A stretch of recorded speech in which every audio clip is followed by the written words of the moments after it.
अस्सलाम वालेकुम नाज़रीन, आप देख रहे हैं प्रोग्राम न्यूज़ पॉइंट में हूं सरवर राज। पाकिस्तान में जो सियासी जमातें हैं हमारी, उनका क्या किरदार होना चाहिए? सर ट्रेन मार्च, सर मार्च देखें, लॉन्ग मार्च के हवाले से जमात इस्लामी वैसे ही बहुत मशहूर है। बेनज़ीर के खिलाफ भी लॉन्ग मार्च किया आप लोगों ने, नवाज शरीफ के खिलाफ भी किया। अब फिर नवाज शरीफ की हुकूमत है, मुल्क में बेरोजगारी भी है, बदअमनी भी है, तमाम इस वक्त जो शवाहिद बताते हैं कि मईशत भी बहुत कमज़ोर है, तो इनके खिलाफ भी लॉन्ग मार्च अनकरीब करने वाले हैं आप, या ये रिवायत ख़त्म कर दिया आपने काजी साहब के साथ? अच्छा, जो खासतौर पर बात करते हैं कि अस्करी विंग रखने वाली जमातें जब तक कराची में मौजूद हैं और कराची में अमन कायम नहीं हो सकता, तो कराची में जिन जमातों के अस्करी विंग हैं उनमें तो जमात इस्लामी का नाम भी तो है सर? बिल्कुल नहीं है। नहीं है? नहीं है सर, जमात इस्लामी का अस्करी विंग कोई नहीं है? नहीं है सर। सबसे पहले अस्करी विंग मेरा ख्याल है जमात इस्लामी का ही था। सन 70 में अलशम्स और अलबदर क्या थे, ये अस्करी विंग नहीं थे ये? देखिए, बात यह है कि तो सर जमात इस्लामी का अस्करी विंग अगर उस जमाने में था और ख़त्म हो गया है, तो जमात इस्लामी के रहनुमाओं को अगर वहाँ सजाएं होती हैं बांग्लादेश में आज, तो बंगाली कॉलोनी में यहाँ बंगालियों को मार दिया जाता है, वो कौन लोग हैं सर? वो तो अब आप बताएंगे। अफगानिस्तान में भी आपके मुजाहिदीन थे, जमात इस्लामी के मुजाहिदीन अफगानिस्तान में भी थे, कश्मीर में भी थे, फलस्तीन में भी थे। सर कहाँ कहाँ भेजते हैं आप अपने बंदों को? भाई अब अगर मेरी बात नहीं, जमात इस्लामी शामिल थी, ज़िया-उल-हक साहब की फर्स्ट काबीना आई, जमहूरियत को डिरेल किया उन्होंने, जमात इस्लामी शामिल थी। मुशर्रफ साहब आए एमएमए के प्लेटफॉर्म से, आप लोग साथ थे। सर हर आमिर आपको क्यों प्यारा होता है शुरू में? कील दी गई, उसमें भी जमात इस्लामी शामिल थी। एक बात मैं यहाँ खासतौर पर शेयर करना चाहूँगा नाज़रीन आपके साथ भी और अब्दुल्ला भुट्टो साहब आपके साथ भी, कि बकौल काजी हुसैन अहमद मरहूम के उसामा बिन लादेन से भी मेरी कई मुलाकातें हुई, वो मंसूरा भी आए और वो आईजीआई के हामी थे और आईजीआई में आप लोग भी शामिल थे। क्या कहेंगे? मैं बेनज़ीर की भी मुलाकात हुई है। आप मुझे बताते ना सर, मंसूरा क्या करने बेनज़ीर से क्यों मुलाकात हुई? सर प्लीज जवाब दीजिए इसका कि मंसूरा क्या करने आए थे? भाई उस वक्त कोई भी आएगा आपके हमारे घर आएगा, हम परवेज मुशर्रफ के दौर में क्या सर आएगा नहीं, काजी साहब ने कहा जाती ताल्लुकात भी थे। नहीं, जाती ताल्लुकात इसलिए थे काजी साहब उस जगह का हामी था। ये तो ऐसे ही है जैसे जाती ताल्लुकात अब सिराजुल-हक साहब के एक तरफ सर पीपल्स पार्टी के एक तरफ आप कह रहे हैं दुनिया का सबसे बड़ा दहशतगर्द, दूसरी तरफ आपके मंसूरा में आके बैठा रहता है। चलिए ठीक है, अलकायदा मत करो सर। जितनी कलदम तंजीमें हैं इनके ज्यादातर लोग मंसूरा आते हैं, इस बात को मानते हैं आप? नहीं, कोई नहीं आया मंसूरा? नहीं मंसूरा जब तक वो कलदम नहीं थे आते थे। अच्छा, और जैसे ही कलदम होते हैं तो आप लोग कह देते हो कि यहाँ नहीं मिलना, कहीं और मिलेंगे। नहीं, बात ये नहीं है जो है हमने दूसरों को अब हमारा कोई उससे वास्ता नहीं। सवाल पूरा सुन ले। रूस जब सुपर पावर था, ताकत का तवाजुन दो मुल्कों के हाथ में था, दुनिया बैलेंस थी। आपने रशिया के टुकड़े टुकड़े करवा दिए, जहाद का नाम लेके दूसरों की लड़ाई लड़ते रहे अमेरिका की। आज सिर्फ एक मुल्क रह गया सुपर पावर, वो है अमेरिका। पहले तवाजुन था ताकत का, अब सिर्फ अमेरिका के हाथ में सारी चीजें आ गई हैं। आप उस लड़ाई को फिर घर पे ले आए, हालांकि वो भी रियासतें डिक्लेयर नहीं किया था जहाद। जमहूरी हुकूमत है, जमहूरियत का बहुत ज्यादा राग अलापा जाता है। जमहूरियत गवर्नमेंट, हम ये सुनते आ रहे हैं कि जनाब जमहूरियत डिरेल ना हो जाए, खुदा ना खास्ता कहीं ऐसा ना हो जाए, वैसा ना हो जाए, ये स्टेप मत उठाइएगा, वो स्टेप मत उठाइएगा।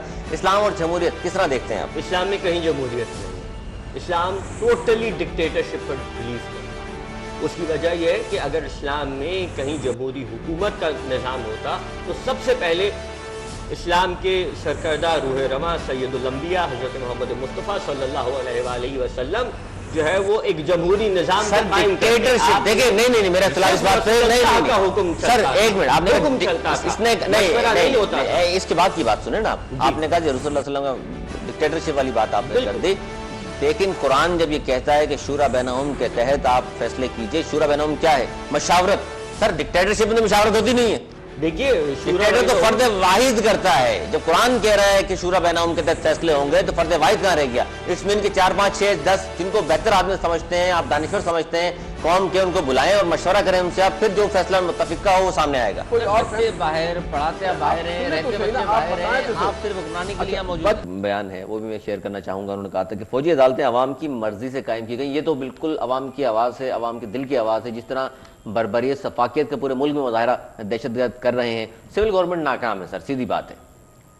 इतना जो कंट्रोल भी किया है वो पाकिस्तान आर्मी ने किया है, वरना सिविल गवर्नमेंट तो हाथ उठा चुकी थी। ये आप भी देख रहे हैं और हम भी देख रहे हैं। तो इस वक्त की ज़रूरत नहीं थी, आप क्या समझते हैं मिलिट्री कोर्ट्स? इस लिहाज से हिंदुस्तान की जो टेंडेंसी है वो एंटी पाकिस्तान का मेरा इल्जामात नहीं है।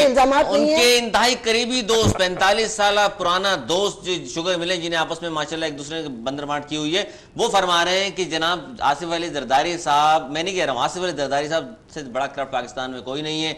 और अयान अली जो मॉडल गिरफ्तार हुई, $5 लाख ले आ रही थी बाहर, वो केस चल रहा है। उन्होंने कहा कि वो कुछ दिन अगर और गिरफ्तार ना होती तो फरियाल और मेरी भाभी होती। वो لازمی ہے اگر کوئی ایسی لازمی بات بھابھی ہونے والی ہے تھی کرنے کی سیاست اور ملک کا جو مستقبل ہے یہ بات تسلیم کر رہے ہیں آپ بطور نون لیگ کے لیڈر کے طور پر کہ دھرنے کی وجہ سے آنکھیں کھلی ہیں لیڈران کے آپ کے عوام کی طرف کچھ متوجہ ہوئے ہیں مبرنے سے یہ ضرور ہوا ہے کہ ہماری آنکھیں کھلی ہیں وہ اس کے علاوہ ہے جو روڈوں پہ ہم دیکھتے ہیں مک مقابلے ہو رہا ہے ملک کا میں نہیں سمجھتا کہ آپ کیا روڈوں پہ دیکھتے ہیں. آپ بات کرتے ہیں پورے پاکستان کے مظلوم طبقے کی سنی تحریک نام رکھ کر آپ نے مخصوص کر دیا ہے مکتبہ فکر کے حوالے سے اب اس میں نہ کوئی اہل تشیع آ سکتا ہے نہ کوئی اس میں عیسائی آ سکتا ہے نہ ہی اس میں کوئی سکھ آ سکتا ہے نہ کچھ میں ہندو آ سکتا ہے جو لوگ مذہب کے نام کو استعمال کر کے کام کر رہے ہیں. اسلامی انقلاب کیا ہے وہ کس طرح آئے گا اسلامی انقلاب ایسے ہی آئے گا جیسے ریاست مدینہ کا جب قیام عمل میں آیا. ظاہر ہے جو حکومت ناکام ہے ان نے یہ کرنا تھا باہر نکلنا ہی چاہیے تھا گھر کے اندر بچے بھوک سے مر رہے ہیں. آج 67 سال میں ہم ان کو ایک صاف پانی نہیں دے سکے. سیاسی جماعتوں کا جو کردار ہونا چاہیے آپ اس سے مطمئن ہیں کہ بہتر طور پر کردار ادا کر رہی ہیں سیاسی جماعتیں نہیں بالکل نہیں. تو اس کے بارے میں کیا کہیں گے آپ کہ خاص طور پر متحدہ الزام تو یہ بھی لگایا جاتا ہے کہ ہندوؤں اور عیسائیوں سے بھی فطرے کی پرچیاں آپ دیتے ہیں اور بتا وصول کرتے ہیں نہیں ایسا کچھ نہیں. یہ بتائیے کہ نابینا افراد 200-300 صرف بیچارے وہ آئے تھے اپنی کچھ درخواستیں لے کر ان پہ لاٹھی چارج ہوا ہے ان سے کیا خطرہ تھا نون لیگ کو نہیں آپ نے دیکھیں باری کاکڑ کے بھائی کے لین دین کے تنازع پہ ڈیتھ ہوتی ہے اس صدر میں صدر پورا بند کرا دیا گیا پتھارے جلا دیے گئے اور نہیں میڈیا نے کور کیا اس بات کو اور جو گزرتے لوگ راہگیر جو گزر رہے تھے انہیں مارا پیٹا گیا. پاکستان پیپلز پارٹی کے ساتھ اگر دوبارہ اتحاد ہوتا ہے حکومت میں متحدہ قومی موومنٹ کا ان دو پارٹیوں کے اتحاد سے عوام کو کیا فائدہ ہوتا ہے جو 5 سال میں کون سے فوائد ہوئے بھائی صاحب 6 کے جو مقدمات کیے گئے کا موقف یہ ہے کہ میں نے اتنا کچھ ڈلیور بھی کیا بھائی صاحب میری بات سن لیں پاکستان نے خدمت کی ہے سر میری بات سن لیں میری بات سن لیں ریٹروسپیکٹیو دیکھیں نہیں سن لیں ڈیسیژن کی بات نہیں کر رہا میں کیس کی میں نیت کی بات کر رہا ہوں میں نیت کی ایڈرز اینڈ بیڈرز کیوں نہیں شامل اس میں آپ بھی کورٹ میں پیش ہو جائیں آپ کون سی جگہ اگلی بات سنیں سر میری بات سر پوری ٹیم تھی نا سر پوری ٹیم تھی آپ سے جنہوں نے مجھے بات آپ اس کو بھی نہیں مانتے اور جو ہم نے یہاں ابھی لگایا بات تو کرنے دیں سر خدا کے لیے مجھے بات کرنے دیں. بات غلط کر رہے ہیں جب میں بات کر لوں گا پھر آپ بات کر لیں. نہیں جب میں بات کر لوں گا آپ مجھے تو بات کر آپ بغیر پروٹوکول مجاہد کالونی شیرپا کالونی یا لیاری جا سکتے ہیں بالکل نہیں.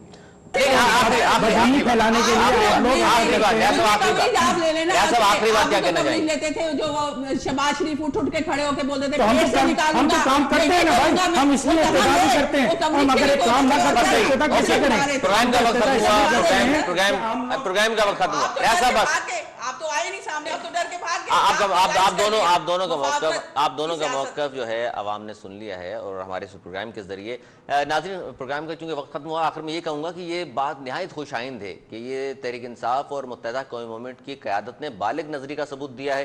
وہاں جس طرح کے حالات اور کشیدہ حالات تھے بہت زیادہ عمران خان صاحب نے وہاں کا دورہ کیا الطاف حسین صاحب کے کچھ اچھے بیانات ان کے سامنے آئے.